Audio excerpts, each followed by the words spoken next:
여러분 안녕하십니까? 정관용입니다. 우리 대북특사단 1박 2일의 짧은 북한 방문을 마치고 조금 전 서울공항에 도착했는데요. 자, 어떤 이야기가 오갔을지, 그리고 그 이야기는 어떻게 펼쳐질 수 있을지 세종연구소 홍현익 수석연구위원의 이야기 들어보겠고요. 대북특사단 소식까지 가려버릴 정도로 충격이 큰 안희정 성폭행 사건, 소속 정당이었죠. 더불어민주당 앞으로 어떻게 대응할 것인지 이 안희정 캠프 출신 의원입니다. 젠더폭력대책특위의 정춘숙 의원으로부터 들어보고요.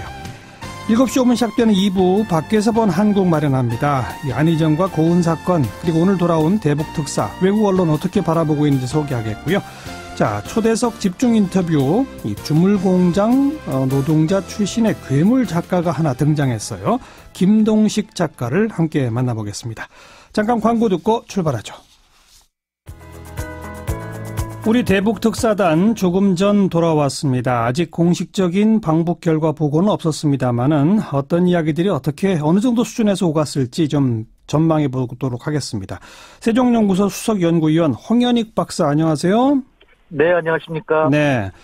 일단 북한 쪽에서 우리 대북특사단을 맞이하는 자세에 과거와는 좀 다른 몇 가지 특징들이 보였다라고 하는 분석들이 나오는데 홍 박사는 어떻게 보세요? 예. 역시 김정은이 젊은 지도자답게 숨기거나 감추지 않는다. 그래서 전격적으로 우리 대표단 도착한 지 3시간 만에 김정은이 직접 면담을 하고 4시간이나 이렇게 만찬과 함께 회담을 이제 한 거죠. 그랬죠. 거기다가 노동당 청사가 이게 사실 우리 청와대인데 네. 우리 문 대통령께서 김여정을 청와대에서 맞은 것도 사실 북한의 그 지도자 여동생인데 청와대에서 맞은 것도 이례적이었지만 지금 우리 대표단도 역시 노동당 청사 북한의 청와대에서 이제 맞은 셈이고 처음이라고 합니다. 처음이죠. 네. 그리고 만찬하는데 리설주가 나왔다. 예. 이것도 좀 우리가 생각하는 북한이 아닌 거죠. 역시 서양에서 공부를 하고 그리고 자기들이 이제 정상 국가라는 걸 강조하기 위해서 그랬다고 하지만 어쨌든 남북 관계가 정상적인 관계다라는 걸 과시하려는 게 아닌가. 그런 측면에서 볼 때 역시 우리도 북한에 대해서 과거에 생각하는 그런 고리타분한 이런 북한의 정책보다는 이게 폭이 큰 대담한 정책에 대해서 맞설 수 있는 준비가 돼 있어야 되겠다, 이런 생각이 듭니다. 어쨌든 전례 없이 그런 어떤 대담한 행보를 김정은 위원장이 했다는 거는 우리 한국을 향해 혹은 미국을 향해 북한이 할 말을 이미 다 정리해 뒀다는 거 아니겠어요? 그렇죠. 사실 김영남 상임위원장이라든지 김여정 사실 권력의 최고 부위들 그리고 대남 정책의 총책인 김영철이 다 왔고 그 다음에 이제 많이 알려져 있지는 않습니다만은 통전부 부부장으로 우리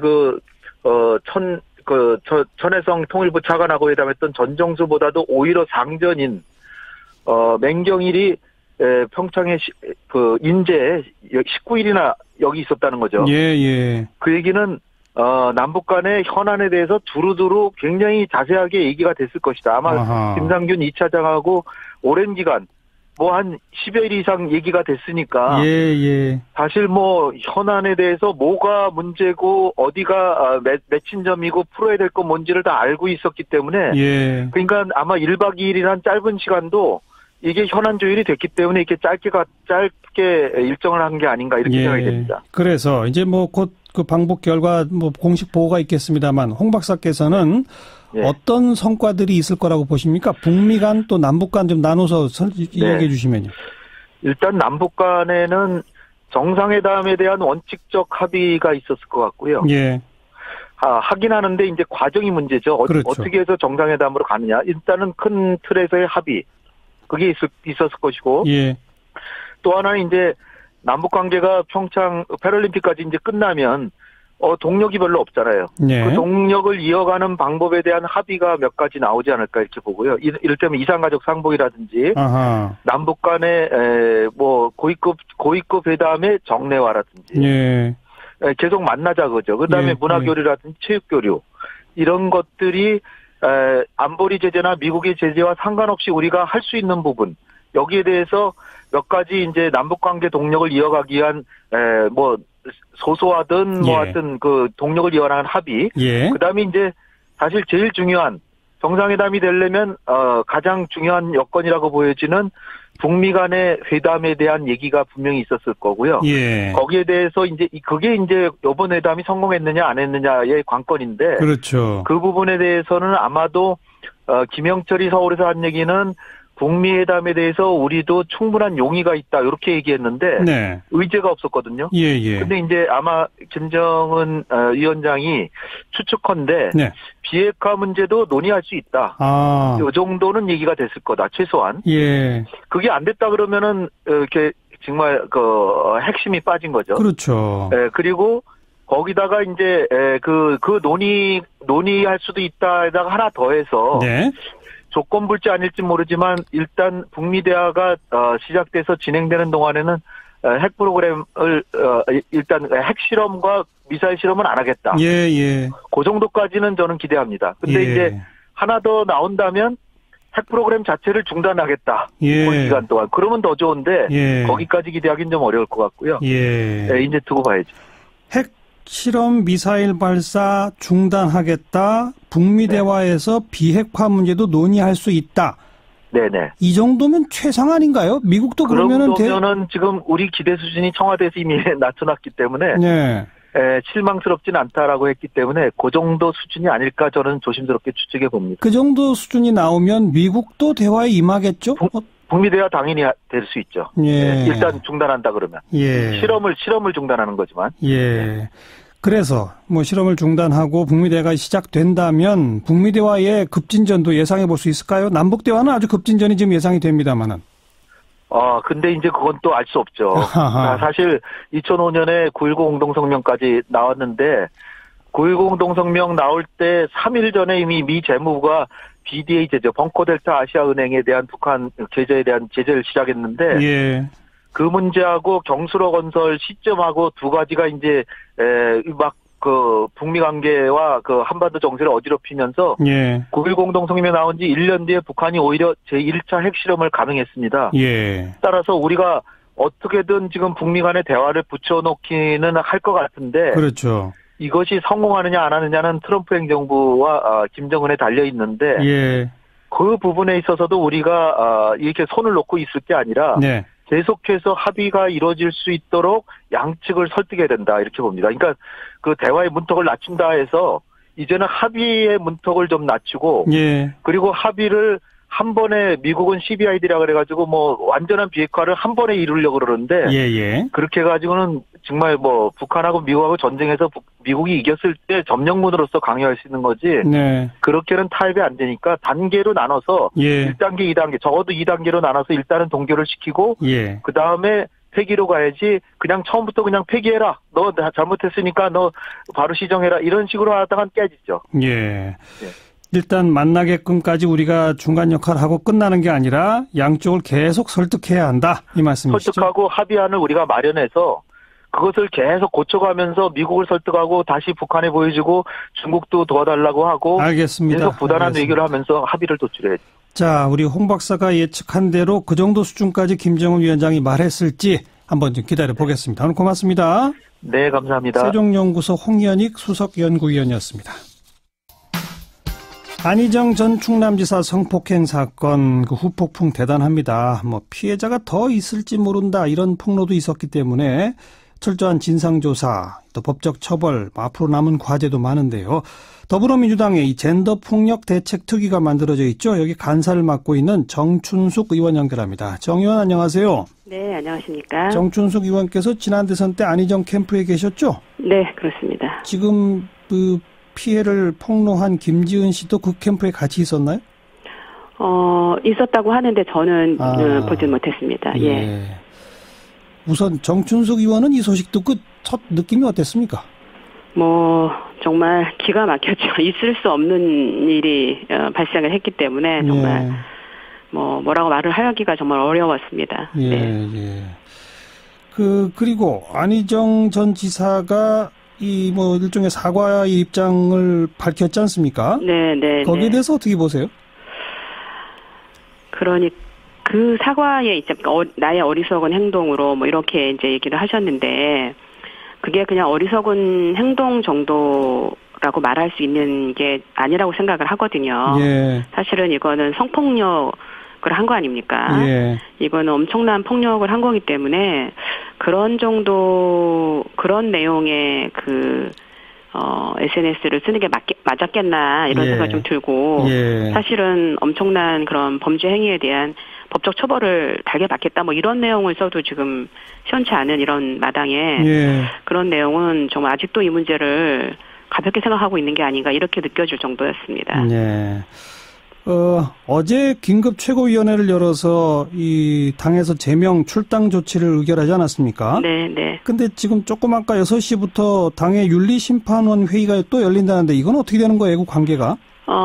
저희가 이제 그 당에서 그 당원을 제명하게 되는 그 곳이 윤리심판원입니다. 네. 그래서 이제 어저께 이제 이 상황의 긴급성을 봐서 당대표께서 직권으로 이제 출당 조치와 제명을 위한, 말씀을 하신 거고요. 예. 그거에 따라서 절차에 따라서 이제 윤리심판원 회의가 열리는 예. 그런 거입니다. 최고위원회가 공식 결정을 할 수 있는 게 아니로군요. 네, 절차를 밟아줘야 됩니다. 예. 그러니까 어찌 보면 어제 최고위원회에서는 윤리심판원 회의한테 우리는 이렇게 요청합니다라고 한 거군요. 네, 맞습니다. 예. 그 윤리심판원 회의에서 뭐 안 전 지사한테 나와서 소명해라라고 했다는데 혹시 나왔나요?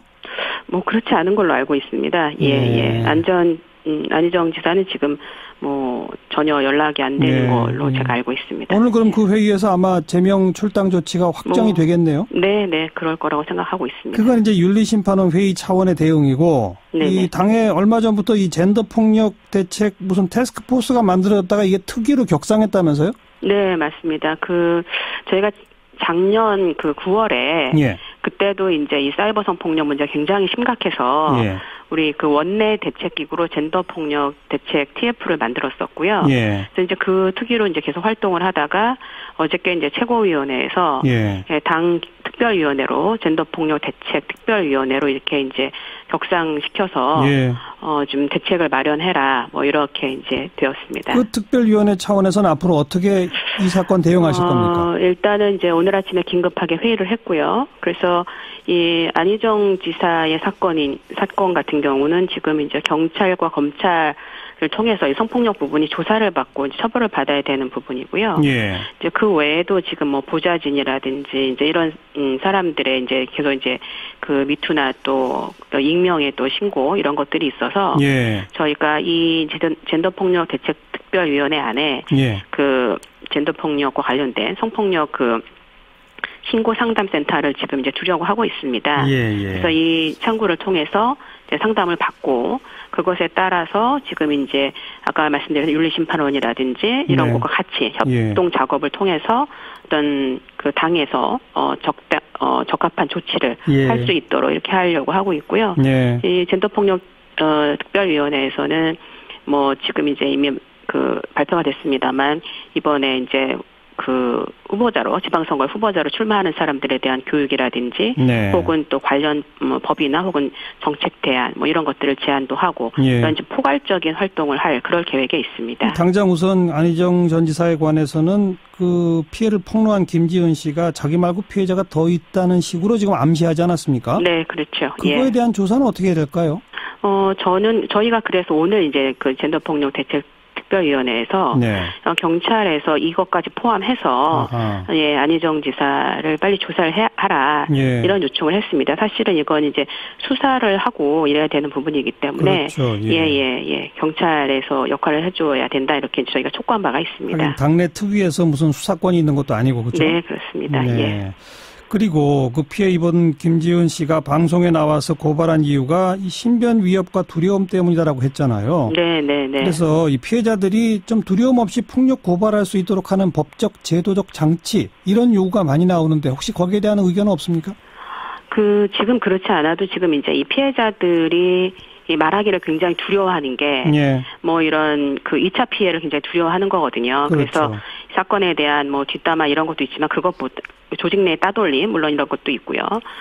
더 중요한 거는 이 자기가 이 사실을 폭로함으로써 사실적시 명예훼손 이런 거나 혹은 무고죄로 역고소를 당하게 됩니다. 맞아요. 예, 그렇게 되면 사실은 피해자들은 내가 피해자였는데 예. 나의 피해 사실을 말함으로 인해서 가해자가 되어서 뭐 고소를 당하고 예. 그다음에 내가 성폭력 피해자인데 자료를 제출했는데 나의 말을 가해자의 말을 더 우선으로 들으면서 검사가 뭐 인지 수사하면서 그 자리에서 구속을 한다든지 방어도 전혀 못하게 이런 부분이 있어서 지금 이미 이제 사실적시 명예훼손과 관련해서는 금태섭 의원님이 법안을 개정할 좀 넷마가 있고 무고와 관련해서는 제가 이제 일단 성폭력 사건에 대해서는 성폭력 사건을 먼저 조사하고 그 다음에 무고를 조사하라 이런 이제 개정안을 낸 바도 있는데 사실은 이 두 개의 법안이 지금까지 다뤄지고 있지 않습니다. 국회에서. 이걸 좀 신속히 처리해야 되지 않겠어요? 그렇죠. 그래서 지금 이제 계속 이 두 피해자들이 더 말할 수 있도록 안전하게 말할 수 있도록 하기 위해서 이 두 개의 법안이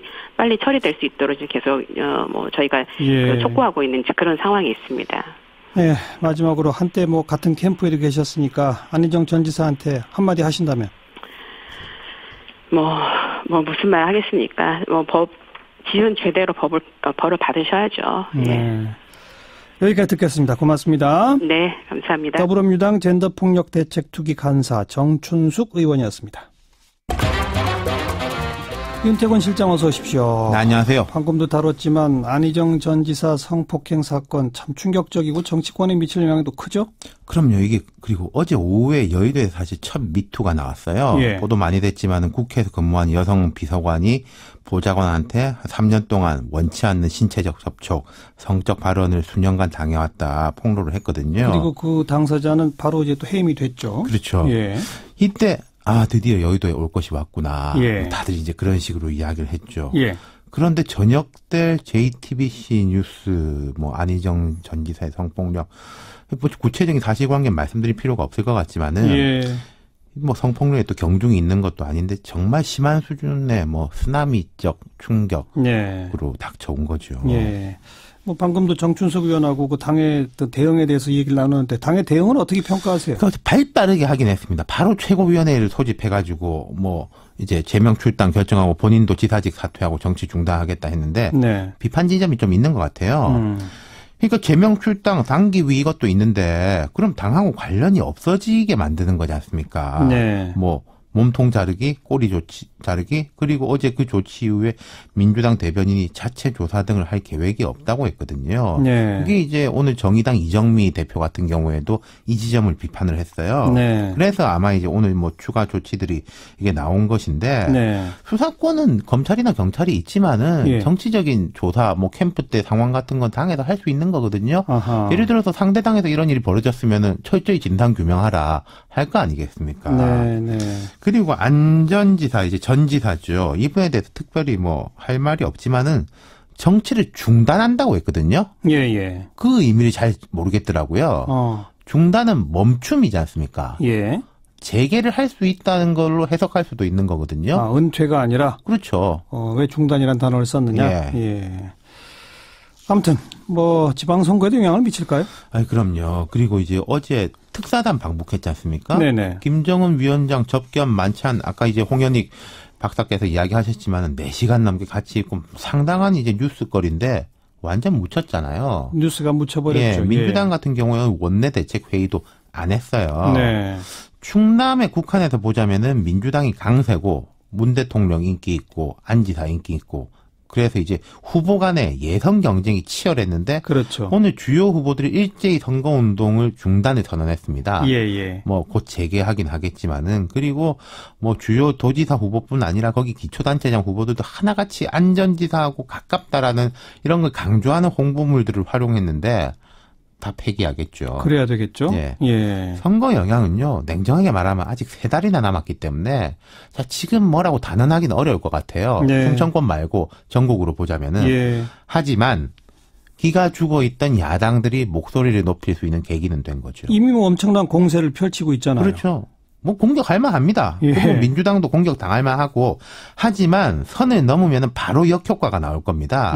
그리고 다른 정당들이 자기들 구성원들은 다 떳떳하다고 자신이 할 수 있는 곳은 단 한 군데도 없거든요. 또 자기네 사실은. 당에서 어떤 건이 터져나올지 지금 그렇죠. 모르죠. 과거사들도 다 있는 것이고. 예. 그리고 이걸요, 제가 생각할 때는 이 당위적 말씀뿐만 아니라 실리적으로 볼 때도 뭐 좀 스스로 성찰하고 우리를 돌아보겠다. 이런 식으로 나서는 게 더 유리할 거예요. 예. 유권자들한테 다가가는 그렇죠. 면에서도. 막 공세 펼친다고 자기한테 유리한 게 아니다. 그렇죠. 그런데 지금 그게 안 보인다. 이게 이제 저 같은 사람이 볼 때는 답답한 지점이죠. 얼마 전에 뭐 음모론 논란도 있었잖아요. 그러게. 그렇죠. 뭐 김호준 씨가 미투가 음모는 아닌데 미투를 음모적으로 악용하려는 세력이 있을 수 있다. 뭐 진보 언론을 통해 피해자를 준비하는 공작이 가능하다.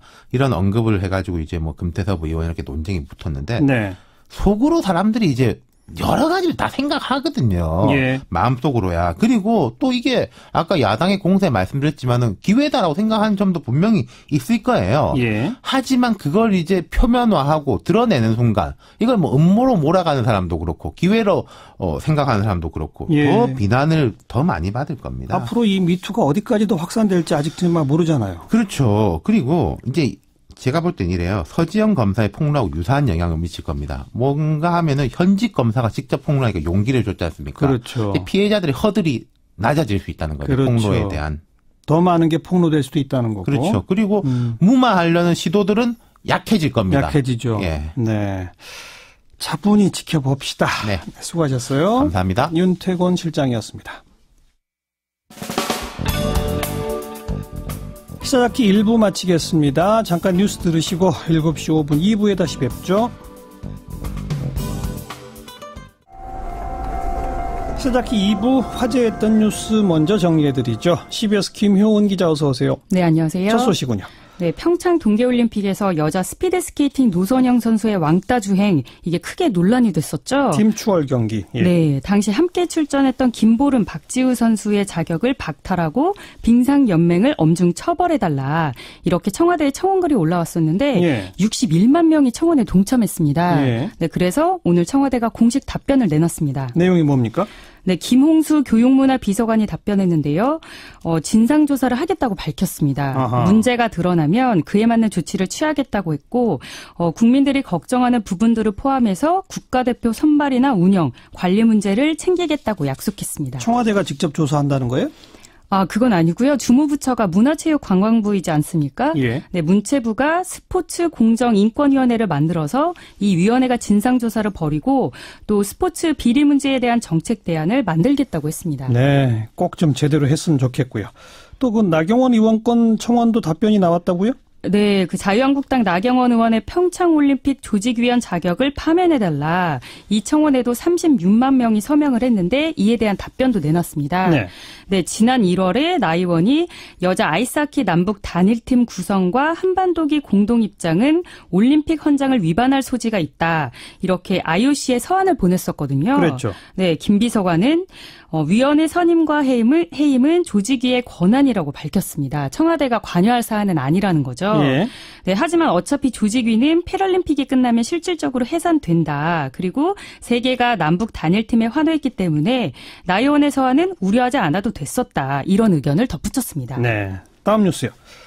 네, 안희정 전 충남지사의 성폭력 혐의 하루 종일 이제 떠들썩한데요. 예. 네, 제1야당 대표가 독특한 의견을 밝혀서 눈길을 끌고 있습니다. 홍준표 대표요? 네. 뭐라고 했는데요? 좌파들이 더 많이 걸렸으면 좋겠다. 이렇게 말했습니다. 어디서 그런 얘기를 했어요? 네, 오늘 한국당 전국 여성대회에 참석했다가 기자들과 만나서 이렇게 말했는데요. 네.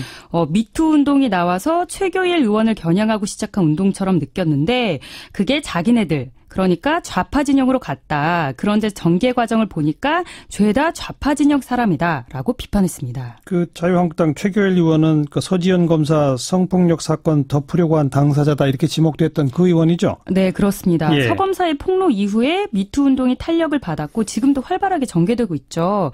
홍 대표는 미투 운동이 자신과 한국당의 모 의원을 덮어씌우기 위한 출발로 봤다. 이렇게 주장했습니다. 하하. 네, 또 지난 대선 당시에 돼지 부지 발정제 사건이 불거졌을 때 자신은 아무런 상관이 없었던 일인데 저들이 얼마나 나를 핍박했느냐. 36년 동안 공직 생활을 하면서 내 차에는 내 각시 이외에는 태워본 일이 없다. 이렇게 주장을 했고요. 네, 이에 대해서 한 네티즌은 성폭행과 성추행의 좌파, 우파가 어디 있느냐 이렇게 꼬집었습니다. 예, 다음 소식은요? 네, 남학생과 여학생의 비율을 약 8대2로 남자를 훨씬 더 뽑는 대학교 혹시 어딘지 아세요? 그런 대학이 있어요? 네, 바로 경찰대입니다. 아, 경찰대? 네, 현재 신입생 100명을 모집할 때 남성을 88명, 여성을 12명으로 제한하고 있거든요. 딱 선발 기준에 그렇게 돼 있어요? 네, 그렇게 제한을 하고 있습니다. 그런데 이게 경찰관 직무를 수행하려면 일정 수준의 물리력이 요구된다는 이유로 이렇게 남녀 비율을 정했다고 하는데요. 예. 이게 인권 침해 요소가 있다 해서 인권위가 성별 구분하지 말고 통합 모집하라 이렇게 권고를 내렸습니다. 예. 근데 그게 2005년이거든요. 근데 13년이 지나서야 경찰대가 드디어 이 기준을 폐지하기로 했습니다. 아하. 네, 오늘 경찰청이 국회 사법개혁특별위원회 업무보고에서 개혁 방안을 발표했는데요. 2019년부터는 남녀 통합 모집을 실시해서 여경 비율을 늘리겠다고 했습니다. 네, 13년 만에야 권고를 받아들였군요. 네. 또 다른 개혁안도 들어있다고요? 네, 현재 고등학교 졸업생만 경찰대 입학할 수 있는데요. 편입학 제도를 둬서 일반 대학생과 현직 경찰관도 경찰대에 들어갈 수 있도록 하겠다고 밝혔습니다. 그러면 말단 순경으로 시작해서 경찰을 하다가 편입해서 경찰대를 나오면 경위달 수 있는 겁니까? 네, 맞습니다. 네, 경찰 계급이 순경부터 시작해서 치안총감까지 총 11개 계급으로 나뉘는데요. 순경 출신이 경위까지 가려면 길게는 몇십 년이 걸리거든요. 그렇죠. 네, 근데 경대 출신은 바로 경위로 임용되니까 형평성 논란이 많았습니다. 예. 네, 그래서 이런 갈등을 어느 정도 해소할 수 있을 것으로 보이고요. 그리고 또 경찰대 졸업생은 기동대 소대장으로 근무하면서 군복무를 대신했었는데 앞으로는 경대생도 복무를 마쳐야 경위로 정식 입용될 수 있다고 합니다. 예. 그리고 이제 경찰대 입학 나이도 현행은 21세 미만인데요. 이거를 40세 이하로 조정한다고 합니다. 네, 수고하셨습니다. 네, 감사합니다. 김효은 기자였습니다. 외신에 보도된 우리 모습 살펴보는 밖에서 본 한국입니다. 국제문제평론가 인문결연구소 임상훈 소장 어서 오세요. 네, 안녕하십니까. 어떤 소식부터 볼까요? 한국 미투운동 확산 속에 한 스타 정치인의 추락. 이게 기사 제목인데요. 누구를 말하는지는 아실 겁니다. 안희정 전 지사. 네. 오늘 미국 뉴욕타임스의 기사입니다. 이 신문은 떠오르는 정치 스타이자 차기 대선 후보로 거론되던 안희정 충남지사가 도지사직에서 사퇴했다 이렇게 보도를 했고요. 네. 이 신문은 한국 사회를 남성이 지배하는 사회다 이렇게 묘사를 했습니다. 한국에서도 미투 운동이 확산되면서 부적절한 행동을 저질렀다는 의혹을 받은 안희정 지사가 그의 비서의 폭로 몇 시간 만에 사퇴를 했다면서 결국 한국에서 미투 운동 확산 후에 퇴진한 인사들 가운데서 가장 주목받는 인사가 됐다 이렇게 전했습니다. 뉴욕타임스가 아주 발빠르게 보도를 했네요. 네, 굉장히 빨랐습니다. 생각보다. 예. 물론 대만, 홍콩의 몇몇 중문 그다음에 영문 언론들에서 보도가 나왔고. 근데 미국 같은 경우에는 이제 어제 저녁 아니었습니까? 예. 시간대 때문에 이제 굉장히 신속하게 나올 수 있었던 것 같고 이제 지금 보니까는 유럽 언론들이 보도가 속속 나오고 있습니다. 네.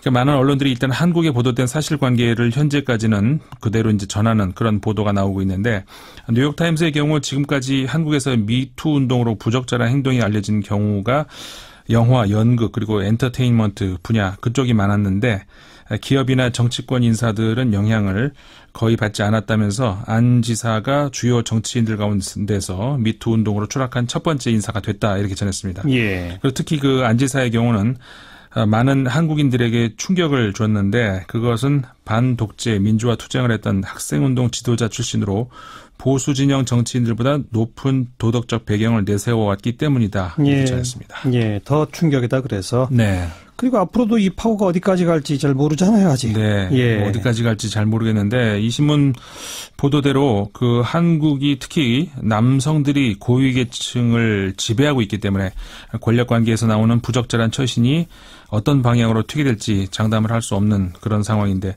이 뉴욕타임스는 한국에서 남성이 고위계층을 지배를 하면서 엄격한 위계적인 코드를 적용을 하고 있고 이런 위계 속에서 여성들은 학대와 편견 편견에 취약할 수밖에 없다 이렇게 적고 있습니다. 그 세계 경제 포럼이 발표한 보고서에 따르면은 한국은 양성 평등 수준이 전 세계 조사국 144개국 중에서 118위라면서 대부분의 한국인들은 여전히 봉건적 상명하복 조직 문화에 일하다 보니까 쉽게 이런 일탈에 노출될 수 있다 이렇게 이 신문이 지적을 했습니다. 특히 그 최근 국내 언론들이나 그 신의주 여류 감독의 언급을 전하면서 지금까지 여성 피해자들이 수년간 공개적으로 말해도 별다른 관심을 받지 못했다. 오히려 명예훼손으로 고소를 당하거나 직장에서 따돌림을 당하는 경우도 많았다. 이렇게 이 신문은 지적을 했습니다. 아주 구조적으로 우리 사회를 분석했군요. 뉴욕타임스가. 그 미투 운동 시작하고 한 달 지금 뭐 여기저기 터져 나왔는데 그 전에도 외신들이 관련 보도 많이 있었습니까? 네, 그 사실은요. 이 다른 건의 경우 미투 운동으로 인해서 이제 보도되는 이걸 전해드리려고 준비하는 중에 지금 안지 사건이 터져서 이제 보도를 먼저 알려드린 건데, 그 앞서서 그 고은 시인의 경우. 우리 언론에 보도된 대로 영국의 그 가디언이 고은 시인의 그 입장 표명을 보도했다 이렇게 언론에서 나오지 않았습니까? 그렇습니다. 근데 이제 좀 시각을 달리해서 이럴 때일수록 좀 우리가 좀 차분하게 생각해 볼 거리가 하나 있는 것 같아서 이 보도를 전해드리려고 하는데요. 영국의 유력 일간지죠. 가디언이 지난 2일자 신문에서 고은 시인의 성추행 의혹 관련 보도를 했습니다. 이 신문은 이번 일로 교과서에서 그의 시가 모두 삭제되고 서울시에서 그의 이름으로 건립했던 기념 도서관이 문 닫는 결과를 가져오게 됐다면서 시인의 영국 측 출판사죠. 그 블루덱스 북스의 담당자 닐 애슬리가 보낸 고은 시인의 진술서를 게재를 했습니다. 네, 이건 뭐 우리 언론에 다 보도가 됐잖아요. 네, 그렇죠. 우리 언론에서 보도된 대로 이 신문이 그 보도한 고은 시인의 진술 내용은 간단하게 요약을 하자면은 피해자 고통에 대해서 유감 표한다. 하지만 상습적 비행 의혹은 단호하게 부인한다. 그런 내용. 그다음에 시간이 흘러서 진실이 밝혀질 때까지 기다릴 것이고 자신과 아내의 부끄러운 행동을 한 적이 없으니까 집필은 계속될 것이다. 이런 내용으로 되어 있습니다. 그러면서 이제 그 블루덱스 출판사의 입장을 또 이 신문이 전했는데 한국에서 지워지고 있는 고은의 문학적 유산을 지킬 것이지만 제기된 개인적인 잘못을 어떤 식으로든 묵인하지는 않을 것이다. 이렇게 출판사가 전했다고 보도를 했습니다. 성추행 혐의는 묵인 안 한다. 하지만 고은 시인의 문학적 유산은 지킨다. 네, 그렇죠. 그러니까는 이 고은 시인이 영국 언론을 통해서 이제 자신의 입장을 정리해서 발표를 했지만 그 보도를 한 가디언 신문은 물론이고 고은 시인의 영국 측 출판사인 블루덱스도 고은 시인의 입장을 뭐 꼭 대변하는 것도 아니고 그렇다고 무조건 매장하는 것도 아닌 그러니까 우리보다 좀 더 차분한 자세를 보이는 것 같다는 생각이 드는 겁니다. 그러니까는 한마디로 말하자면 아직 의혹 단계라는 전제 하에서 그러니까 그 의혹이 맞다면 그거는 개인적인 삶의 부적절한 고은 시인의 부적절한 측면에 해당되는 것이고 그렇다고 그의 책을 다 불태워버릴 이유가 있느냐 하는 것이죠. 그러니까 작가가 의혹을 받고 있는 혐의 그다음에 기타 부적절한 삶의 자세에 대해서는 관용이 있을 수는 없지만 블루덱스 출판사는 그렇다고 그의 문학적인 유산까지 이 사회에서 지워지고 파면되고 비난받는 것은 경계하겠다 이런 입장을 표명했다고 봐야 되는 겁니다. 그러니까 뭐 간단히 말해서 그 사생활 삶의 영역과 그 사람의 어떤 예술적, 문학적 내지는 사상적 어떤 영역의 성과 이걸 좀 구분하자 그건가요?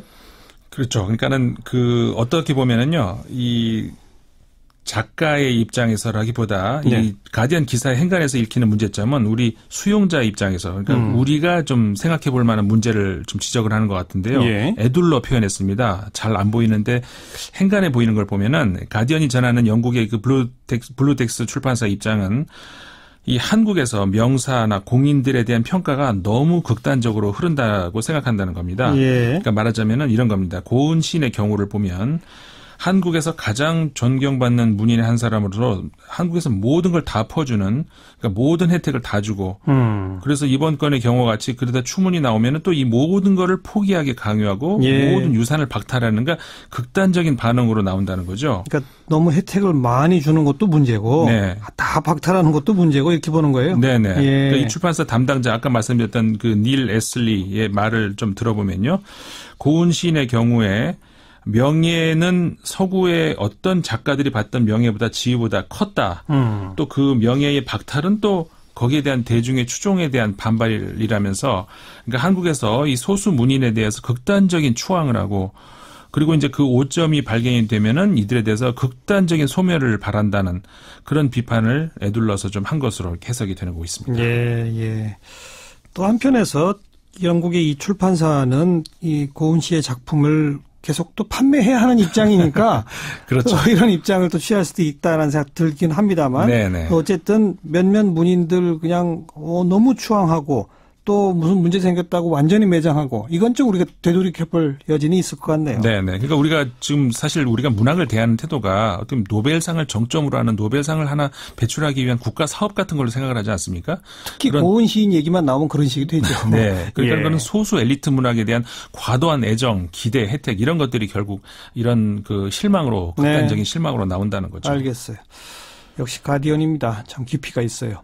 또 다른 이야기 들어볼까요? 네, 그 보통 한 나라의 문화, 정체성, 국민성을 볼 때 대체적으로 크게 다르지 않는 관점이나 평가가 나오지 않습니까? 그러니까 예를 들어서 우리가 뭐 독일을 생각할 때, 태국을 생각할 때, 물론 정보의 부족으로 뭐 무지할 수는 있을지 몰라도 그날에 대한 평가가 극단적으로 갈라지지는 않는데 외국에서 보는 한국도 좀 그럴 것 같다는 생각이 드는데요. 예.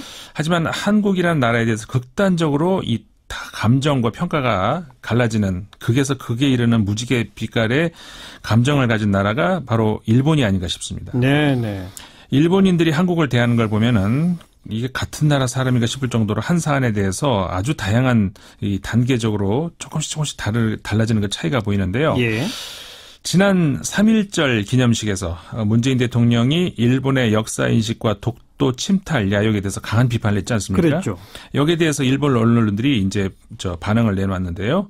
일본인들이 대하는 한국의 모습 여기서 잘 보이는 것 같습니다. 어떤 반응들이 나왔는데요? 일본 언론들이 이제 문재인 대통령의 3.1절 기념식에서 일본 역사관에서 비판을 한 것을 두고 언론사마다 조금씩 다른 해설이 나왔는데요. 예. 먼저 그 진보 성향이라고 할 수 있는 아사히 신문의 경우를 보면은 이 문제를 5.1자 사설에서 다뤘습니다. 예. 올해 3.1절 기념식에서 문재인 대통령은 일본과의 역사 문제에 대해서 비판적인 입장을 선명하게 드러냈다 이렇게 평가를 하면서 특히 그 대회장을 서대문 형무소 터로 잡은 점을 주목을 했습니다. 예. 그러면서 역대 대통령들은 3.1절 기념식에서 남북관계 등에도 언급을 했지만 올해 문 대통령은 거의 독립운동과 현재의 한일 문제에 초점을 맞췄다 이렇게 평가를 하고요. 예.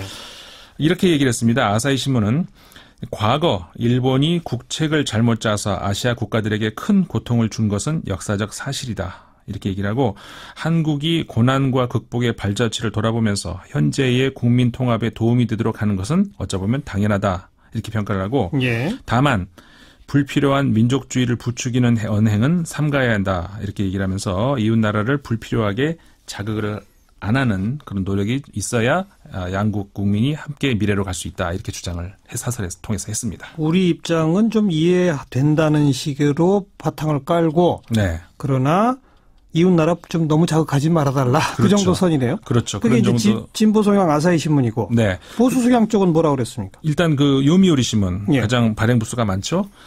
보수 성향입니다. 2.1자 사설에서 문재인 대통령의 3.1절 기념식에 대해서 좌파 정권의 반일 주장을 우려한다 이렇게 하하. 얘기를 했습니다. 예. 그래서 위안부 강제 연행을 뒷받침하는 자료는 발견되지 않았다. 아이고. 마치 전쟁 범죄처럼 간주하는 것은 왜곡이다 이렇게 주장을 했습니다. 예. 그리고 독도 문제에 관해서도 얘기를 했는데 이렇게 얘기했습니다. 1905년 일본이 법적 절차를 밟아서 시마네현로 편입을 시켰다면서 한국이 불법 점거하고 있다 이렇게 네. 주장을 했습니다. 네. 요미우리 신문입니다. 예. 독립투쟁으로 해방에 이르렀다는 문재인 대통령의 발언에 일본의 패전이 한국의 독립으로 이어진 것이지 자신들의 독립투쟁이 아니다. 예. 그런 이제 독선적인 역사관이다 이렇게 말을 했습니다. 하하. 그러면서 남북한이 보조를 맞춰서 반일 캠페인에 나서는 것을 경계해야 된다 이렇게 주장을 했습니다. 요미우리는 뭐 일본 정부의 입장 앵무새처럼 네. 되풀이하네요. 또 우리가 그렇죠. 주로 생각하는 일본이 바라보는 한국. 네. 그죠? 네, 예. 맞습니다.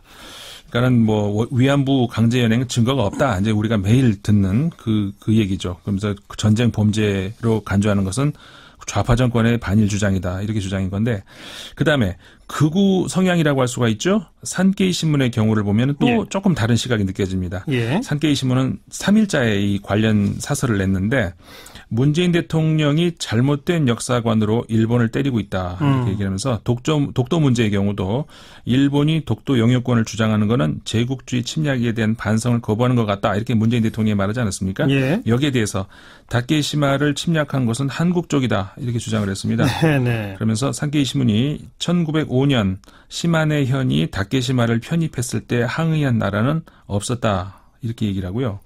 세계대전 이후에 한국이 경비대를 상륙시켜서 일본의 순시선에 총격을 가하고 불법 점거한 것이 사실이다. 이렇게 주장을 했습니다. 예. 아사히 신문, 요미우리 신문, 산케이 신문 세 개를 비교해 주시면서 아까 그랬죠. 일본 사람들은 한 나라 사람인가 싶을 만큼 다양하더라 이랬잖아요. 네.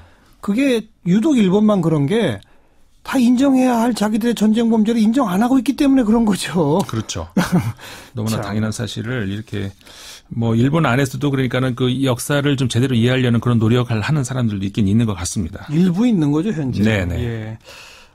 대북 특사에 대한 보도들은 없나요? 네, 좀 있습니다.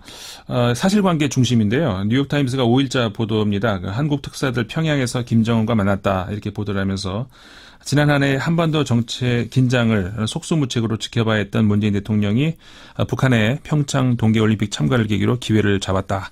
그 뒤로 북한과 미국의 입장을 누그러뜨리면서 대화를 할 수 있도록 중재 역할을 하고 있다. 이렇게 전했습니다. 예. 월스트리트 저널 특사단을 위한 김정은의 만찬 주체는 남북관계 회복의 새 국면을 신호하는 것일 수도 있다. 그러나 핵 교착 해소에 명백한 진전이 없는 상황에서 남북 접촉은 외교를 추구하는 한국 그리고 북한을 압박하는 미국 간의 긴장을 불러일으킬 수도 있다. 이렇게 평을 하기도 했습니다. 네. 워싱턴 포스트지는 특사단을 위한 김정은의 만찬 주체는 남북 해빙이 진행되면서 놀라운 사건이다 이렇게 얘기를 하면서 특히 정의용 국가안보실장이 이번 특사에 포함된 것은 정 실장이 미국 내에 신뢰할 만한 메신저로 간주되고 있기 때문이다 이렇게 얘기하면서 미국과의 긴밀한 공조가 있음을 기대를 하기도 했습니다. 네. 아직까지는 이제 그냥 사실관계 보도들이고 네. 아마 내일부터 이제 외신들이 막 쏟아져 나오겠죠. 네, 그러겠습니다. 네, 수고하셨습니다. 네, 감사합니다. 국제문제평론가 인문결연구소 임상훈 소장이었습니다. 사운드 오브 뉴스입니다. 김민아 기자 어서 오세요. 안녕하세요. 들어볼 소리는?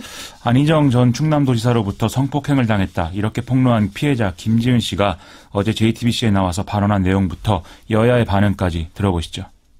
지사가 최근에 저를 밤에 불러서 미투에 대한 얘기를 했습니다. 저한테 내가 미투를 보면서 그게 너에게 상처가 되는 건 줄 알게 되었다. 미안하다. 너 그때 괜찮느냐. 그렇게 얘기를 해주셨는데 그래서 오늘은 안 그러시구나라고 생각을 했는데 결국엔 또 그날도 그렇게 하시더라고요. 미투 언급을 하고 미안하다고 사과한 상태에서 또다시 그랬다고 하는 게 저한테는 여기는 벗어날 수가 없겠구나. 지사한테 벗어날 수가 없겠구나. 안희정 도지사에 대해서는 출당 및 제명 조치를 밟기로 결정했습니다. 겉과 속이 다른 민주당과 좌파 진영의 이중성을 보여주는 상징적 사건입니다. 사태 이후에는 민선 7기 지사께서 새로 취임하는 6월 말까지 행정부 지사인 제가 권한대행 체제로 도정을 총괄해서 이끌고 가겠습니다. 특히 안희정 전 지사 지지했던 분들 실망이 아주 크겠죠. 그렇습니다. SNS를 보면은 지지했는데 정말 실망이다. 그리고 나의 어떤 지지가 피해자에게는 또 다른 압박이 됐을 것 같아서 정말 부끄럽다. 이런 얘기까지도 쭉 쏟아지고 있는 상황입니다. 예. 오늘 아침에는 더불어민주당 당원이 충남도지사 관사에 야구방망이를 던져서 유리창을 깨서 현장에서 체포되기도 했는데요. 예. 이 사람이 이제 다른 지역에서 왔다고 하고 경찰 조사에서 언론 보도를 보고서 너무 화가 나서 그랬다. 이렇게 또 진술을 했다고 합니다. 지지자 모임에서 지지 철회 목소리도 쏟아진다고요. 안희정 지사 지지자 모임 중에 팀 스틸버드라는 이름의 트위터에 기반한 모임이 있다는데요. 어제 입장을 공개를 했습니다. 안희정 지사를 자신들이 지지한 것은 보편적 인권과 민주주의의 절차, 시스템을 중시하는 정치인으로 생각했기 때문인데 이번 사건으로 그런 철학과 가치가 모두 허위가 됐다라면서 지지 철회와 모임을 해체하는 그런 뜻을 이제 분명히 밝혔고요. 네. 그러면서 가해자가 아닌 피해자의 곁에 서겠다면서 2차 가해에 함께 대응하겠다 이렇게 밝혔습니다. 앞서 야구방망이의 사례와 비교하면은 분노를 좀 더 이제 생산적인 방식으로 표현했다. 있다. 이렇게 좀 볼 수 있을 것 같습니다. 정치 불신, 냉소 이런 식으로도 갈 수 있을 것 같아요. 전용욱 전 의원이 여의도에는 수많은 안희정들이 심지어 안희정을 뛰어넘는 프로페셔널한 사람들까지도 질비하다 이렇게 블로그에 썼는데요. 정치인이 다 똑같다라면서 뉴스를 보기도 싫다 이런 목소리도 많이 나오는 것 같습니다. 네. 하지만 이 잘못된 게 있다면은 관심을 끊는 게 아니라 고쳐야 되는 것이고 또 이 상황을 고치는 방법 또한 정치적인 것일 수밖에 없겠죠. 또 반대쪽에서는 음모론을 얘기하는 분들도 있는데요. 예를 들면 지난번에 김어준 씨가 미투가 보수 정치의 공작에 활용될 수 있다 이렇게 발언한 것 같은 경우가 대표적이죠. 지금 상황에서는 가해자의 논리가 될 뿐이기 때문에 이런 얘기들은 자중하는 게 좋겠다 이런 말씀 드려야 될 것 같고요. 일부에서는 또 가해자의 윤리 이것도 한번 논해봐야 된다 이런 얘기 나오고 있습니다. 처벌, 법적 책임 이런 것이 가장 중요하겠지만 이런 일이 일어났을 때 가해자와 그 주변 사람들은 어떤 태도를 취해야 하는지 또 무엇을 해야 하는지 이걸 좀 어떤 사회적인 규범의 차원에서 논해보자 이런 얘기들인데 이번 기회를 통해서 하여튼 여러 가지를 새겨 들어봤으면 좋겠습니다. 네. 다음 소식이요. 검찰이 이명박 전 대통령을 14일 오전 9시 30분에 피의자 신분으로 소환하기로 했는데요. 예. 이게 현실이 된다면 피의자 신분으로 소환된 역대 5번째 그리고 검찰 포토라인에서는 4번째 전직 대통령이 되는 그런 상황이죠. 예. 검찰은 준비할 시간을 넉넉히 줬기 때문에 출석을 할 것으로 생각한다면서 여러 차례 소환 조사를 하지는 않겠다 이렇게 밝혔는데요. 준비 시간이 부족하다든지 이런 반론을 사전에 차단하는 그런 얘기를 한 것으로 보입니다. 그러니까 일찌감치 통보를 한 거죠. 그렇습니다. 이명박 전 대통령 측 입장은 나왔나요? 소환에 응하겠지만 날짜는 검찰과 협의해 정하겠다 이렇게 얘기를 하고 있거든요. 그러니까 부르는 날 순순히 가지는 않겠다라는 얘기인 거죠. 그렇기 때문에 이후에 좀 일정을 조정해달라 이렇게 검찰에 요구할 가능성이 커졌는데 만약에 검찰과 조정이 잘 되지 않을 경우에는 또 정치 보복론을 꺼내들 수 있는 상황이기 때문에 이게 여론에 어떤 영향을 줄 것이냐 이걸 봐야겠는데 좀 큰 영향을 줄지에 대해서는 좀 부정적인 분위기인 것 같습니다. 지금까지 혐의들이 전형적인 권력형 비리 게다가 또 개인 비리 이렇게 연결돼 있죠? 그렇습니다. 국정원과 군사이버사령부의 어떤 불법 정치 관여 그리고 국정원 특활비 상납 이런 것을 통해서 선거 개입을 했다. 이런 혐의로 시작을 해서 삼성의 다스 소송비 대납, 도곡동 땅 등의 어떤 차명 재산 문제 이렇게 종목별로 사실상 다 있는 상황인데요. 예. 오늘 중앙일보에 좀 흥미로운 보도도 있었습니다. 검찰이 이팔성 전 우리금융지주 회장 압수수색을 할 당시에 이팔성 전 회장이 메모를 찢어서 삼키려다가 제지를 당했다 이런 얘기인데요. 그래요? 이 메모에는 알려진 대로 누구에게 얼마를 줬다든지 또 돈을 줬는데 원하는 자리를 주지 않는다 이런 내용이 이제 써 있었다고 하는 것인데 아하. 반대로 말하면 이 메모의 신빙성이 그만큼 높다고 볼 여지가 있다는 것이죠. 그러네요. 앞으로 좀 지켜봐야 될 것 같습니다. 네. 그래서 이거 제지당했으니까 메모를 확보한 거죠? 확보하기는 했습니다. 예. 예. 자, 다음 뉴스는. 김관진 전 국방부 장관의 재구속 여부가 이르면 오늘 밤 결정될 예정인데요. 김관진 전 장관의 혐의는 국군사이버사령부의 댓글 공작을 수사하던 국방부 직속 조사본부에 대선 개입은 없었다라는 내용의 수사 가이드라인을 주는 등의 어떤 불법 개입을 했다라는 내용입니다. 네. 또 세월호 참사 이후에 청와대 국가안보실장으로 있던 시기에 국가위기관리 기본지침에서 국가안보실장이 국가위기 상황의 종합 컨트롤 타워다라는 내용을 무단으로 삭제하고 관계부처에 내려보냈다. 이건 역시도 지금 구속 혐의로 지금 나와 있습니다. 영장실질심사가 오늘 진행된 거죠? 그렇습니다. 김관진 전 장관의 입장이 나왔나요? 오전에 이제 법원에 나오면서 국가 방위만을 위한 본연의 소임을 충실히 이행했다라면서 사법 판단에 따르겠다 이렇게 얘기를 했는데요. 영장 심사 과정에서도 자신의 행위들은 다 정당한 업무 절차였다는 등의 논리로 대부분의 혐의를 좀 부인한 것으로 알려지고 있습니다. 김관진 전 장관은 이미 구속됐다가 풀려난 바 있기 때문에 만일 이번에도 영장이 기각이 된다면 검찰은 치명타가 좀 불가피해지는 상황이 되는데요. 최근에 미국에 체류하던 시절에 로비 업체로부터 부당한 방식으로 지원을 받았다 이런 의혹도 제기되지 않았습니까? 맞아요. 예. 이 구속이 어떻게 되느냐에 따라서 아마 이후 상황이 이 수사에도 영향을 끼칠 수 있는 그런 대목도 있어서 주목이 좀 되는 상황입니다. 오늘 밤 늦게 판단이 나오겠죠? 그렇습니다. 다음 뉴스요. 민주노총 소속 금속노조 한국GM지부가 오늘 서울 여의도 산업은행 앞에서 대정부 기자회견을 열었습니다.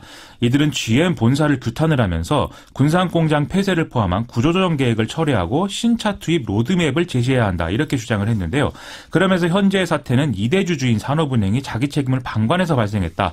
그러므로 이 산업은행이 지금 비공개로 해놓은 것으로 추정되는 GM 본사와의 기본 협약 합의서를 공개해야 된다 이렇게 주장했습니다. 예. 또 이런 여러 가지 내용들을 직접 확인하기 위해서 노조와 함께 공동 경영 실태 조사를 해야 된다 이렇게도 주장을 했는데요.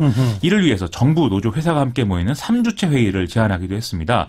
이들은 또 국세청에 한국GM의 부실 경영에 대한 특별 세무조사를 요구하기도 했습니다. 네.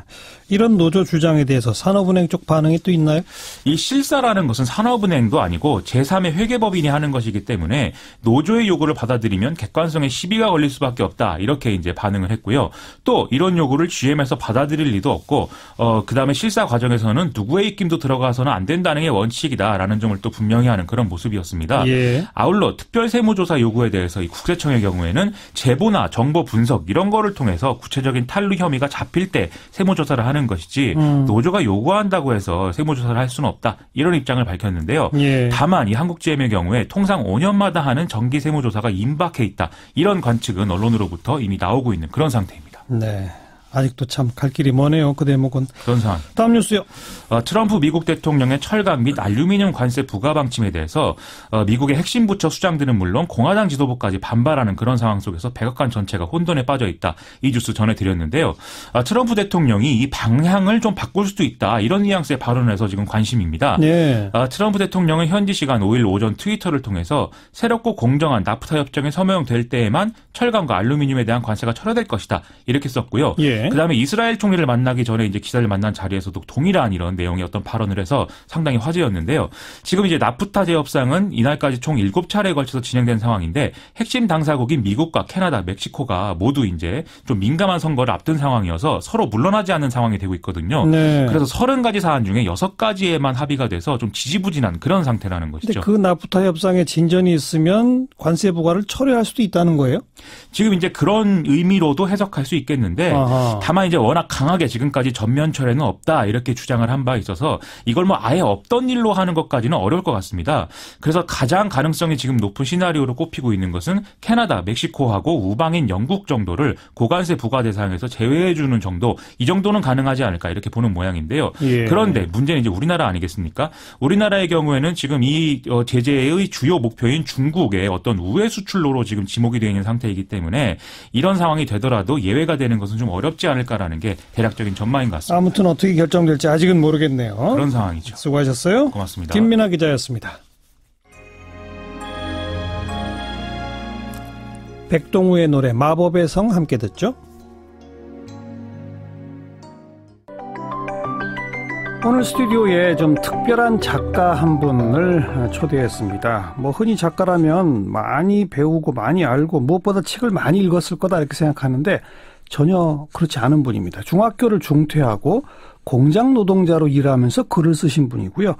평생 읽은 책이 10권이 안 되는 분이랍니다. 김동식 작가. 작년 연말에 무려 3권의 소설집을 한꺼번에 펴냈어요.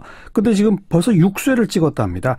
소설집 회색인간, 또 세상에서 가장 약한 요괴, 또 13일의 김나무라고 하는 3권을 동시에 펴내신 작가 김동식 씨 오늘 스튜디오에 초대했습니다. 어서 오세요. 네, 안녕하세요. 김동식입니다. 네. 네. 진짜 평생 읽은 책이 10권이 안 돼요? 예, 뭐 기억나는 것도 없습니다. 지금. 10권의 제목도 기억이 안 나요? 예. 책 읽는 걸 원래 어려서부터 안 좋아했어요? 예, 좀 안 친했죠. 제가 공부나 책이나 그런 걸 별로 안 좋아했습니다. 중학교 몇 학년 다니다 중퇴했어요? 중학교 1학년 2학기 때인가 아마 중퇴했던 것 같습니다. 왜요? 왜 중퇴했어요? 그때 당시에 학교 가는 게 너무 재미가 없어가지고 제가 또 자주 안 가게 되다 보니까 점점 더 그게 안 가게 되더라고요. 그럼 중학교 1학년 때 학교 때려치고 예. 뭐 했어요? 그때 당시엔 그냥 생각 없이 그냥 놀았던 것 같습니다. 뭐 게임하고 그러고 하다가 한 18살 때인가 그때 이제 일을 해야겠다 싶어서 대구로 올라갔죠. 그 전에 하려고 했던 거는 제가 끈기 있게 못했었고요. 그때 재단이나 뭐 봉제하고 건설 현장에서 전화선 연결하는 얘기나 그런 걸 짧게 했었거든요. 아르바이트 비슷하게 이 일 저 일. 원래는 뭐 꾸준히 직장을 알아봐 주셔서 했어야 되는 건데 제가 그걸 못 견디고 그냥 그만뒀던 거죠. 그러다가 이제 일이 힘들어서 그만둔 거예요? 예, 그때는 너무 힘들더라고요. 하긴 뭐 14-15살 그때일 테니까 그죠? 예, 한 5, 6살. 18살 때 됐을 때 이제 대구로 올라가서 원래 바닥 타일 기술 배우려고 했어요. 그때는. 타일 붙이는 거? 예. 그런데 그거는 일이 너무 없어서 제가 기술을 못 배웠고요. 예. 그래서 어쩌다 보니 PC방에 취직하게 됐고 꾸준히 일하다가 PC방 관리하는 일. 그렇죠. 아르바이트. 네. 예. 네. 그러다가 이제 2006년 월드컵 때 서울로 올라와서 공장에 정착해서 10년 넘게 계속 일했죠. 어떤 공장이었어요? 주물 공장이었습니다. 주물. 액세서리를 만드는 공장인데 뭐 단추나 지퍼나 뭐 벨트 버클 같은 그런 것들 있잖아요. 예. 그거를 이제 원형을 찍어내는 공장이죠. 그 공장에는 어떻게 들어가게 됐어요? 그냥 우연히? 아니요, 그 외삼촌이 일하고 계셔가지고 그래서 일은 정말 그때 당시에는 뭐 편하게 했었습니다. 워낙 공장이 사람들이 좋아가지고요. 작은 공장이긴 했는데. 일이 그렇게 많지도 않았고. 불경기였어요. 계속 들어갔을 때부터 쭉 불경기였거든요. 10년 넘게. 예. 그래서 뭐 겨울에는 뭐 여름에는 원래 바쁘고 겨울에는 좀 한가한 일이거든요. 그게. 그래서 겨울에 한가할 때는 뭐 4시, 3시에도 그냥 끝나고 퇴근하기도 했었어요. 네. 예. 월급은 얼마 정도 받았어요? 퇴사하기 직전엔 185만 원 받았었습니다. 예. 근데 그 공장에 다니면서 그래도 고졸 검정고시까지 했다면서요? 중졸 고졸? 예, 그거는 딱히 목적이 있었던 건 아니고요. 그냥 공장 다니기 시작하고 초반에 그 시험을 보는 게 굉장히 간단하다고 하더라고요. 검정고시가? 예. 간단하니까 뭐 그 한 권으로 어떻게 하는 뭐 검정고시 체크 한 권 보고 가서 당일에 가서 보고 치고 또 보고 치고 이렇게 2번 해서 고졸까지 땄네요. 그 목적은 있었던 게 아니고요. 대학에 갈 생각을 하거나 그런 건 아니었고? 예, 그런 건 아니었습니다. 네. 자, 그러다가 어떻게 글을 쓰기 시작한 거예요? 글은 제가 사실 자주 가는 사이트가 공포 게시판이라는 게시판이 있었거든요. 그 사이트에. 무서운 이야기를 사람들이 많이 올려줘요. 그걸 보는 걸 즐겼거든요. 제가. 그러다 보니까 뭐 자신 창작글을 올리시는 분들이 있으니까 나도 한번 올려볼까 하는 그냥 생각에 그냥 한 편 딱 올렸는데 더 보고 싶다, 재밌다 이런 댓글이 달리는 거예요. 그게 처음 그 글을 올린 게 언제예요? 그게 16년 5월입니다. 2016년 5월? 예. 얼마 안 됐네요. 그렇죠. 예. 그때 처음으로 이제 태어나서 처음으로 글이라는 걸 써본 거고 그때 뭐 거의 남들 올리는 거 흉내내는 수준으로 이렇게 엉망진창의 글이 맞춤법도 안 맞고 그런 글을 올렸는데 다행히 계속 보고 싶다는 댓글이 달리더라고요. 네네. 재밌다는 댓글도 달리고 그게 굉장히 기분이 좋아서 이거 더 올리고 싶다. 그 마음이 들어서 이제 다음 편 또 올리게 되고 그때는 더 많은 분들이 좋아해 주시니까 이건 너무 기분이 좋다 해서 또 올리고 하다 보니까 이렇게 꾸준히 올리게 됐습니다. 계속 공포물만 올린 거예요, 그러면? 예, 게시판 자체가 공포물만 올리는 게시판이었어요. 네. 그래서 저희가 이제 자료를 보니까 지금 말한 2016년 5월 첫 글을 올린 이후에 지금까지 무려 346편의 글을 거기다 올렸다고요? 예, 그렇죠. 그럼 거의 이건 이틀에 한 편꼴인데요, 그죠? 예, 근데 워낙 글이 가볍게 썼기 때문에 쉽게 금방금방 올릴 수 있었습니다. 원고지 몇 매 정도예요? 하나 올리는 게? 제가 원고지가 아니고 그 메모장 파일을 켜놓고 글을 쓰거든요. 그래서 그게 원고지 몇 매인지를 그걸 가늠을 못해요, 제가. 네. 그래서 정확하게는 모르겠어요. 그래도 제가 지금 이 책에 실려있는 소설들을 보니까 일반적인 단편 소설보다도 매우 짧은. 예, 아주 짧죠. 그렇지만 그래도 한 30-40매 정도는 한 편에. 그럴까요?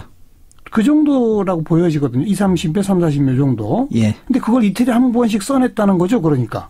예, 그게 어떤 날 뭐 아침에 올리고 밤에 또 올리기도 하고. 하루에 2편씩. 예, 어떤 날 뭐 3일에 걸쳐서 올리기도 하고. 이게 들쑥날쑥하게 올렸습니다. 그런 생각이 막 샘솟듯이 나와요? 예, 항상 잡생각을 많이 했거든요. 평소에 일하면서도 워낙 단순 반복이고 사람과 대화할 일이 없는 일이었어요. 공장 일이? 예. 그러니까 일하면서 계속 잡생각을 하게 돼요. 그러다 보니까 뭐 쓰고 싶은 이야기, 하고 싶은 이야기는 굉장히 많이 생각났었죠. 그래서 초기에는 굉장히 쉽게 항상 바로 쓸 수 있었습니다. 생각이 그동안 쭉 쌓여져 있었을 테니까. 예. 하긴 또 공장 일을 하면서 글 쓰기 전에 그 게시판에서 남의 글을 읽는 게 또 취미였다고 했으니까. 예, 그렇죠. 남의 글들을 읽으면서 나는 나 같으면 요거를 이렇게 썼으면 좋겠다. 뭐 이런 생각들. 맞습니다. 약간 뭐 결말이 예상에 너무 들어간다 싶다거나 아니면 좀 소재가 좀 아깝다거나 그런 느낌도 있었고. 그렇죠. 그리고 이 주제를 얘기하려면은 좀 이런 소재로 썼으면 더 좋았을 것 같다 이런 생각도 하고 그렇죠. 그렇죠. 남의 글에서 나라면 이렇게 바꿀 거야. 예, 영화를 볼 때도 그렇고 그거는 뭐 영화의 결말이 이랬으면 더 좋았을 것 같다라든지 그런 걸 주로 많이 생각했죠. 지금도 꾸준히 그렇게 글을 쓰고 있어요? 지금도 이제 꾸준히 쓰고는 있는데 그 초기에 비해서는 좀 잘 안 써지는 편입니다. 조금 이제 바닥이 조금씩 드러나기 시작했는 모양이네. 예, 제가 소재를 너무 많이 써먹어가지고 이제 안 건드린 게 찾기가 힘들더라고요. 중복되면 안 되니까. 네, 그렇죠. 예. 그래서 이 모두 346편, 뭐 지금 이제 편수가 더 늘어났겠지만 써놓은 글들을 따지면 그 중에서 이번에 한꺼번에 3권의 책을 묶어내면서 66편을 골라가지고 3권에 담았어요. 나눠서. 그죠? 이걸 고른 건 누가 고른 거예요? 이건 김민섭 선생님이 직접 고르셨습니다. 김민섭 작가랑은 어떻게 인연이 됐어요? 그게 저에게 메일을 주셨거든요. 어떻게 한 중반쯤 글을 쓰는 게 쌓인 게 한 중반쯤 정도 쌓였을 때 혹시 책을 내실 생각이 있으시냐고 그때 메일을 주셨었어요. 그때는 제가 무슨 책이냐고 그렇게 그냥 거절했었는데 나중에 좀 후반부 그 사이에 제가 하도 댓글로 책을 내달라고 많이 주시는 분들이 많아가지고 한번 나름대로 시도를 했었거든요. 근데 너무 책을 내는 과정이 복잡하고 해서 그냥 흐지부지 그냥 취소가 됐어요. 아는 출판사도 없었을 테고. 예, 거의 뭐 개인 출판을 어떻게 하는 방법을 알아보기 하다가 이건 아닌 것 같아서 그냥 취소했었거든요. 근데 나중에 거의 한 300편 정도 쌓였을 때 그때 김민섭 선생님이 인터뷰를 하자고 연락을 주시는 거예요. 어떻게 그냥 게시판에 올리는 사람인데 인터뷰를 하나 싶었는데 그래도 한번 만나보자 싶어서 나갔어요. 나가서 이제 인터뷰를 하고 이제 마지막에 김민섭 선생님 혹시 책을 내실 생각이 있으시면은 자기가 출판사에 연결해 주겠다고. 도와주겠다. 그리고 또 굉장히 구체적으로 말씀을 해 주시는 거예요. 책을 내는 과정이나 어떻게 만들어진다 이런 것을. 그러니까 확연하게 이게 뻔히 보이니까 너무 감사해가지고 바로 이제 책을 내겠다고 하고 이제 원고를 드린 거죠.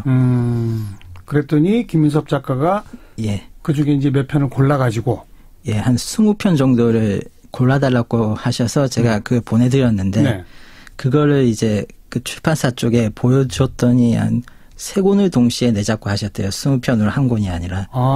그러면서 그때부터 이제 김민섭 선생님이 제 모든 글을 받아보시고 거기서 이제 목록을 뽑으신 거죠. 그래서 한꺼번에 3권. 한꺼번에 3권이요. 네. 그리고 또 4권, 5권 앞으로 더 나올 거라면서요? 지금 작업이 거의 막바지에 들어가서 이번 달 아니면 다음 달에 나올 것 같습니다. 몇 권이 더 나옵니까? 4권, 5권, 2권이 더 나와요? 더 나오죠. 보통 소설가도 한꺼번에 책 3권, 4권, 5권 이렇게 낸다는 건 거의 전례가 없는 일이거든요. 그럴까요? 갑자기 이렇게 책을 내고 사람들이 지금 벌써 6쇄까지 찍었다면 많이 팔렸다는 얘기고 그리고 여기저기서 인터뷰하자고 막 요청도 오고 요즘 그러죠. 많이 나가고 있습니다. 요즘 본인의 정신 상태가 어때요? 약간 붕 떠 있는 것 같지 않아요? 맞아요. 붕 떠서 그래도 잘 안 써지고 막 신기하고 이게 좀 갑자기 인생이 180도 바뀐 느낌이에요. 전혀 알지도 못하고 생각지도 못한 세상에 갑자기 떨어진 느낌입니다. 올해는 거의 집 공장만 반복하고 사실 밖에 나가는 일도 거의 없었거든요. 근데 요즘은 일주일에도 몇 번씩 계속 나갈 일이 생기니까. 공장은 그만뒀어요? 공장은 16년 11월 이제 한 1년만 쉬어보자는 생각으로 쉬었는데 다시 복귀할 타이밍에 이게 책이 나오게 돼서 나오게 되면서 계속 지금 쉬고 있게 됐네요. 그래서 지금 이제 소설가, 작가 이렇게 불리워지잖아요. 그렇게 불리워지는 거가 어때요? 본인의 느낌이? 좀 어색하죠, 저는. 어색해요? 작가라기보다는 그냥 왜 게시판에 그냥 글을 올리는 사람인데 작가라는 호칭이 좀 너무 과분하지 않을까 그런 생각하고 있습니다. 아유, 뭐 요즘 시대에는 모두가 작가인데요, 뭐. 아, 그럴까요? 게다가 이제 이 공장에서 월급 따던 거는 이제 없어졌고, 그죠? 예. 대신에 이 책 인쇄가 이제 주된 수입이잖아요. 예. 그럼 전업 작가인 거예요. 그래요.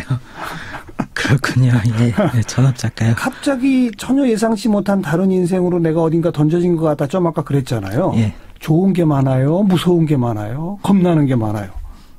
지금은 그냥 마냥 좋습니다.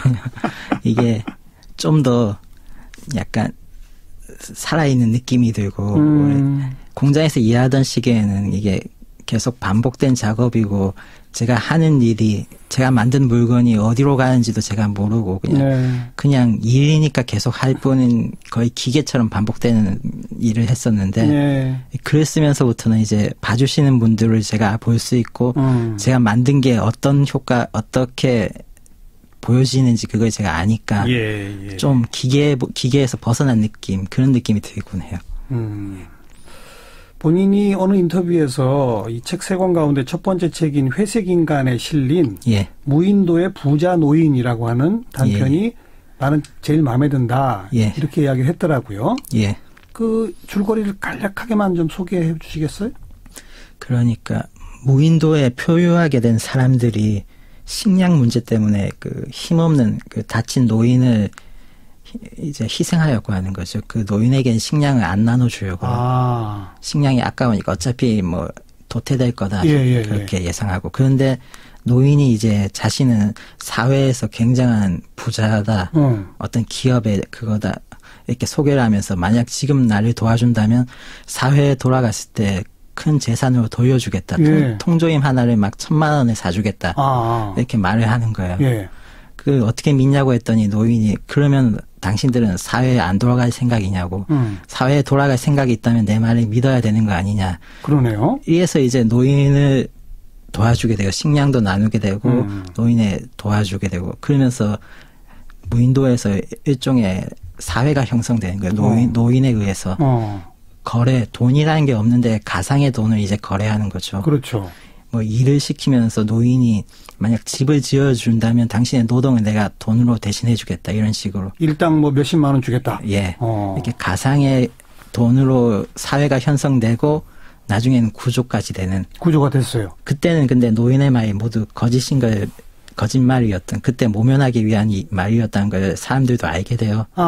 근데 사람들이 생각하기에 노인의 그 말이 없었다면 자신들이 이렇게 정상적인 사회를 유지하고 인간으로서 살 수 있었을까? 그렇죠. 무인도에서 그 생각을 하면서 노인을 용서하는 그런 결말로 가는 이야기입니다. 이 이야기가 제일 마음에 드는 이유가 뭐예요? 그게 제가 공포 게시판이라고 했잖아요. 근데 이게 좀 공포물 그런 물에서 좀 벗어나잖아요. 그렇죠.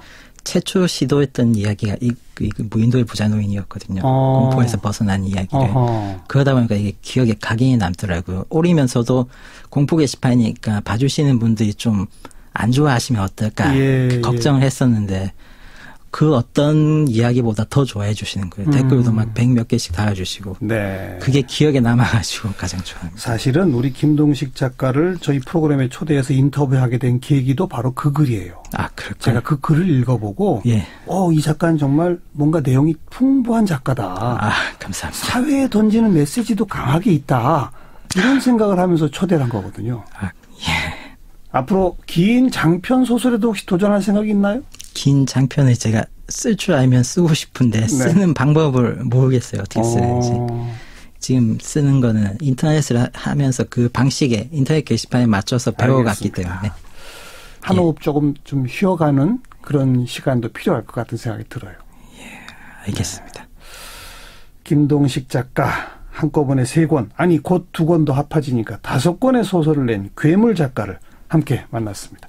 오늘 나와주셔서 고맙습니다. 감사합니다. 시사자키 오늘 순서 모두 마무리 짓겠습니다. 편안한 저녁 보내시고요. 저는 내일 저녁 6시 30분에 다시 인사드리겠습니다. 안녕히 계십시오.